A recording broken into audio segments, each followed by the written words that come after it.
Hello, BCom part third EFM का first paper है project learning वेस्टी control. इस first paper के अंदर आज हम पढ़ेंगे कैपिटल बस्टिंग और कैपिटल बस्टिंग की जो टेक्निक्स हैं, मेथड्स हैं, उनका अपन अध्ययन करेंगे। यानी कि जो पूंजी बस्टन की जो विधियां हैं, यानी कि कोई भी जो व्यापारी है या संस्था है वो विभिन्न प्रकार के पूंजी जो प्रस्ताव है वो रखते हैं।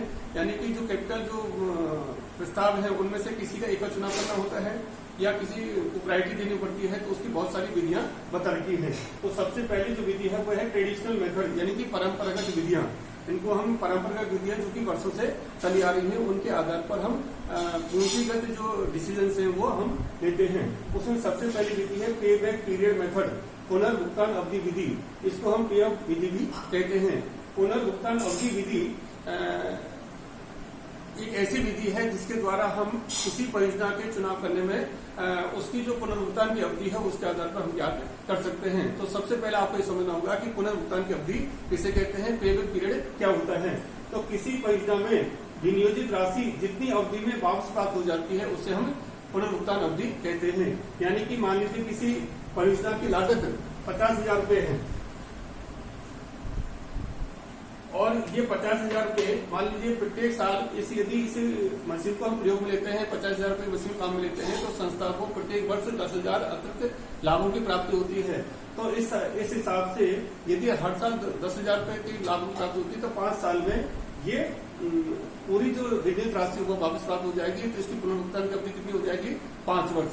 जैसे कि मान लीजिए कोई व्यक्ति है वो कार खरीदता है, टैक्सी के रूप में चलानी करता है, उसने 10 लाख की कोई गाड़ी खरीदी और उसको टैक्सी पर्पज से काम में लेता है, तो उसके अंदर क्या होगा कि 10 लाख रुपए का जो इन्वेस्टमेंट किया है, विनियोजित जो पूंजी की है, उसमें से अगर मान लीजिए वो 1-1 लाख रुपए टैक्सी के रूप में चला करके उससे इनकम प्राप्त कर लेता है, तो कई बार कहते हैं कि 10 साल में गाड़ी फ्री हो गई। यानी कि जो भी विनियोजित राशि है उसको हम कितनी जल्दी रिकवरी प्राप्त कर लेते हैं उतना हम लाभ प्राप्त कर लेते हैं, उसको हम कहते हैं पुनर्भुगतान की अवधि। अब पुनर्भुगतान की अवधि जो है जिस प्रोजेक्ट की कम होगी उसको हम चुनाव करेंगे। सपोज करिए मान लीजिए आपके पास में 3 प्रोजेक्ट हैं X, Y, Z। इसकी पुनर्भुगतान की अवधि मान लीजिए 5 वर्ष है, इसकी मान लीजिए 3 वर्ष है, इसकी मान लीजिए 4 वर्ष है। तो ऐसी स्थिति में जिस परियोजना को चुनाव करेंगे जिसकी पुनर्भुगतान की अवधि सबसे कम होगी, तो चूंकि इसके में X की 5 वर्ष है, Y की 3 वर्ष है और Z की 4 वर्ष है, तो इसमें से कौन सी परियोजना का चुनाव करेंगे जिसकी पुनर्भुगतान की अवधि सबसे कम होगी। तो इसमें सबसे कम कौन सी है, Y प्रोजेक्ट की है, तो 3 वर्ष है, इसको हम चुनाव करेंगे। मान लीजिए आपको रैंकिंग देनी है, प्रायोरिटी देनी है कि पहले कौन सी प्रोजेक्ट मशीन खरीदे, बाद में दूसरी खरीदे, तो फर्स्ट प्रायोरिटी हम उसको देंगे जिसकी पुनर्भुगतान सबसे कम है, तो फर्स्ट नंबर ही आगे। उसके बाद सेकेंड प्रायोरिटी इसको देंगे और थर्ड प्रायोरिटी आपको इसको देंगे। तो इस प्रकार से आप किसी भी पुनर्भुगतान की अवधि जितनी ज्ञात करेंगे और ज्ञात करने के बाद आप तय करेंगे कि उसकी जिसकी पुनर्भुगतान की अवधि सबसे कम होगी उसको हम चुनाव करेंगे। यदि हमें प्रायोरिटी तय करनी है तो जिसकी सबसे कम हो उसकी फर्स्ट नंबर देंगे, उससे ज्यादा को सेकेंड प्रायोरिटी, इस हिसाब से अपन देखते जाएंगे। यानी कि अगर मान लीजिए कोई एक ही प्रोजेक्ट है तो उसको हमें स्वीकार करना है, अस्वीकार करना है, तो मैनेजमेंट ये तय करता है कि हमें ये परियोजना स्वीकार करनी है नहीं करनी है। तो उसके लिए क्या करना पड़ेगा आपको कि उसकी जो लागत है, जैसे मान लीजिए 50,000 रुपये की लागत है और मैनेजमेंट ये तय करता है कि इस परियोजना से हमें 5 वर्ष तक इसकी पुनर्भुगतान अवधि होनी चाहिए। लेकिन इससे मान लीजिए 6 वर्ष प्राप्त होती है, यानी कि इसकी रिकवरी जो है पुनर्भुगतान की 6 वर्ष आती है, तो उसको हम एक्सेप्ट नहीं करेंगे।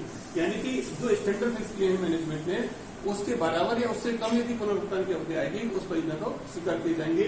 तो इस पेबैक पीरियड के आधार पर जो कैपिटल बजटिंग डिसीजन हैं उसके लिए 3 स्थितियां हो सकती हैं। जैसे एक तो यह हुआ कि मैनेजमेंट जो स्टैंडर्ड तय किए हैं उसके बराबर या उससे कम पुनर्भुगतान की अवधि होती है तो उसको एक्सेप्ट कर लेंगे। और यदि एक से अधिक प्रोजेक्ट हैं, कई विकल्प हमारे पास है, तो उस विकल्प का चुनाव करेंगे जिसकी पुनर्भुगतान की अवधि सबसे कम होगी। और यदि हमें प्रायोरिटी तय करनी है तो हम फर्स्ट नंबर प्रायोरिटी उसको लेंगे जिसकी पुनर्भुगतान की अवधि सबसे कम होगी। तो इस प्रकार से इस पुनर्भुगतान की अवधि विधि से हमें पुनर्भुगतान की अवधि ज्ञात करनी है। पुनर्भुगतान की अवधि ज्ञात कैसे करें, इसके लिए हमने फॉर्मूला दिया है। उसका फॉर्मूला है P बराबर C/R। P का मतलब यहाँ पे बैक पीरियड, C का मतलब इनिशियल इन्वेस्टमेंट। यानी कि कोई भी प्रोजेक्ट हम लागू करते हैं तो उसकी प्रारंभिक विनियोग कितना होगा। और R का मतलब है uniform annual net return before depreciation but after tax. इसमें ये इंपॉर्टेंट चीज है, बिफोर डेप्रिसिएशन और आफ्टर टैक्स। यानी कि जो परियोजना काम में लेंगे उससे जो एनुअल नेट रिटर्न आएगा वो कैसा होना चाहिए, आफ्टर टैक्स और बिफोर डेफिनेशन होना चाहिए। जैसे कि हम किसी संस्था को अगर कोई प्रोजेक्ट लागू किया है, उससे 10,000 की इनकम होती है, उसमें मान लीजिए ऑपरेटिंग एक्सपेंसिव बोलते हैं, उसको कम कर दीजिए, उस प्रोजेक्ट का डेप्रिसिएशन होगा उसको कम कर दीजिए, फिर उस पर टैक्स भी लगेगा वो कम कर दीजिए, और वापस जो नेट इनकम आती है उसमें वापस आप डेप्रिसिएशन जोड़ दीजिए। उससे क्या हो जाएगा, बिफोर डेप्रिसिएशन आपका टैक्स ही कैलकुलेट करेंगे। परीक्षा में या तो आपको कैश इनफ्लो दे रखे होंगे, उसके हिसाब से कर देंगे, नहीं दे रखे तो अपने को कैश इनफ्लो, नेट जो कैश इनफ्लो है आपका टैक्स और बिफोर डेप्रिसिएशन आपको कैलकुलेट करने पड़ेंगे। अब हम एक एग्जाम्पल लेते हैं। मान लीजिए इनिशियल आउटले किसी मशीन का 50,000 रुपए है और एनुअल नेट कैश इनफ्लो है आपके 20,000 रुपए के हैं। ये कैसे दे रखे हैं, कोई भी चीज नहीं तो हम मान के चलेंगे बिफोर डेप्रिसिएशन आफ्टर टैक्स दे रखे हैं। तो फॉर्मूले उसको फिल कर दीजिए, ई बराबर C अपॉन R। तो C कितना इनिशियल इन्वेस्टमेंट 50,000 रुपए, R कितना दे रखा आपको 20,000 रुपए का, ये हो गया आपने 2.5 वर्ष, 2.5 ईयर्स। तो पुनर्भुगतान की अवधि इस प्रोजेक्ट की अवधि 2.5 वर्ष। अब मैनेजमेंट ने यह तय रखा कि पुनर्भुगतान की 3 वर्ष होने चाहिए, तो इसको हम एक्सेप्ट कर लेंगे, उससे कम है। तो इस प्रकार से पुनर्भुगतान की अवधि दरअसल हम कह सकते हैं कि जो इनिशियल इन्वेस्टमेंट है उसमें यदि हम एनुअल नेट रिटर्न जो है बिफोर डेप्रिसिएशन आफ्टर टैक्स का भाग दे देते हैं तो ये आ जाती है। ये उस स्थिति में फॉर्मूला लागू होगा जब आपके जो कैश इनफ्लो है वो इक्वल है। यदि प्रति वर्ष समान शुद्ध रोकड़ अंतर्भाव होने पर ही ये फॉर्मूला लागू होगा।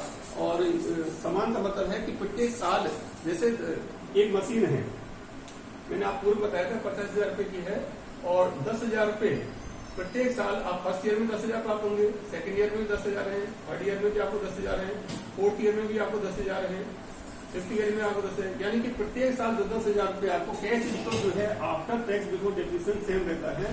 तब आपको ये फॉर्मूला लागू होगा।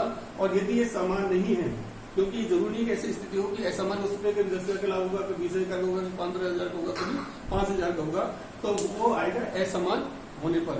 तो नेक्स्ट वीडियो हम अध्ययन करेंगे कि यदि शुद्ध रोकड़ अंतर्भाग जो है प्रत्येक वर्ष समान नहीं है, यानी कि असमान है, तो उस स्थिति में हम किस प्रकार से ज्ञात करेंगे। आज तो हमने केवल इतना ज्ञात किया है कि यदि रोकड़ अंतर्भाग समान स्थिति में है तो हम पुनर्भुगतान की अवधि किस प्रकार से ज्ञात करेंगे। थैंक यू, धन्यवाद।